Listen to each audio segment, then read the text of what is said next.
Hey guys, Arjive here. Just wanted to bring you a quick video comparing and contrasting the Xbox 360 and the PlayStation 3.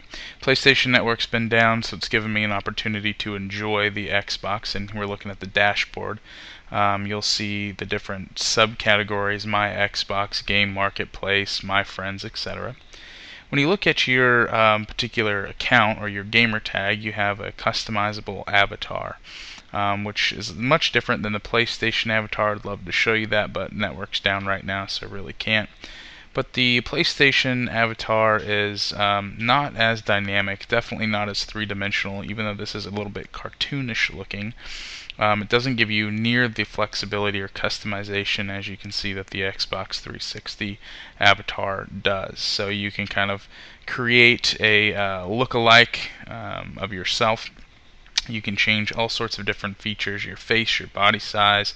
You can add things, facial hair. You can add different outfits, different shoes, different other things. So we'll take a look at that in a minute. But comparing that to the PlayStation avatars, they're pretty generic looking. They're trying to make it better. They added about 2 years ago or a year and a half ago that you can change your avatar, buy avatars from their marketplace, which is called the PlayStation Store. Xbox store is called the Marketplace. And as you can see here, you can pick some of the most popular items on Xbox, different props, if you will, sunglasses, all sorts of interesting stuff. And when you choose something like a guitar or a baseball or a basketball or football, it does a little animation as well. Excuse me. Going all third grade on it there. You can choose different items based on games that you like. You can choose different things from sports teams. Lots of different customizations, and actually could probably spend a whole commentary doing just the different customizations for your avatar. Xbox also has a unique way of displaying your friends. It displays their avatar as well as the game that they're playing, and a background in the back of their avatar. And notice if you're in a party, it shows all the people that you're in the party with, and of course the game that they're playing. It pops up a little quote from the avatar, which is their gamer tag name, or their screen name. So I like the way that Xbox displays your friends. I also like the way that they have community items. They have a Facebook and Twitter interface. MySpace, I don't think is on there. But with the PlayStation as a comparison, they do have a Facebook connectivity, but it simply displays any earned trophies, or in Xbox world it would be gamer points. You earn those items, but the Xbox has an actual full-featured Twitter and Facebook app. So you'll notice that I just updated my status. It gives me photos and everything else as well. So it's kind of a unique item there. The other thing that Xbox has is that I think is greater than PlayStation is the community spotlights. Whatever's happening or whatever they're trying to promote, really. They have that out there. They have community play dates. They have a unique way of displaying, I think, their video and game marketplace, music marketplace. Hulu's just been brought out to the Xbox. I'm sure you guys have heard if you're an Xbox fan, but PlayStation fans may not know that Hulu Plus now is on both the Xbox and the PlayStation.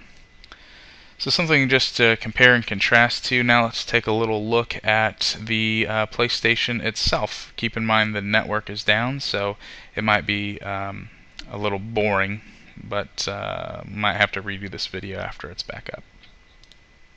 For those not familiar with the PlayStation, their dashboard, which is an Xbox comment, that's called the XMB, and it has a crossbar with different drop downs, and that shows you what items are there. So you have your games, your network, you have videos and music, very similar to Xbox's dashboard with the different marketplaces, the different items. But with PlayStation, instead of gamer points, they have trophies, and it lists out your trophies just the same way it lists out everything kind of in a vertical spread. Lots of different settings that are available and different themes, not near as dynamic as the Xbox. in terms of the actual user interface. So I think you'll see that comparing the two in a brief manner. I mean, I'm not going to go into details of the hardware, games, or anything like that, but you can see that the PlayStation's interface is a little boring in comparing it to the Xbox 360 itself.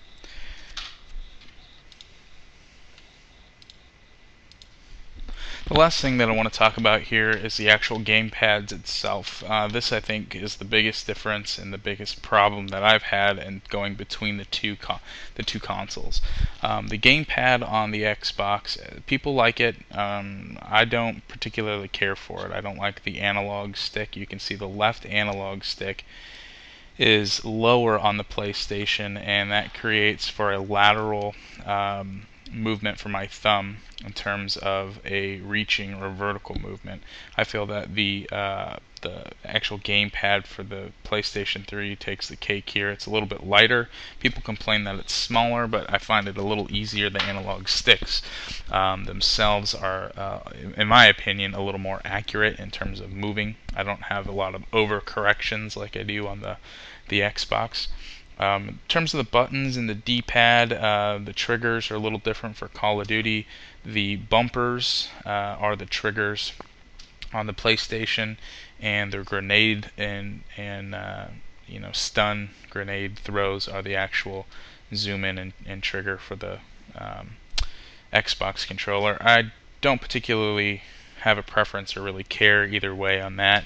But the only thing, the big turnoff for me on the Xbox controller gamepad is the actual left analog stick. They do make a product that'll allow you to play the Xbox with your PlayStation controller. Haven't tried it out yet, but I think I might, and maybe do a little report for you guys on what I find out.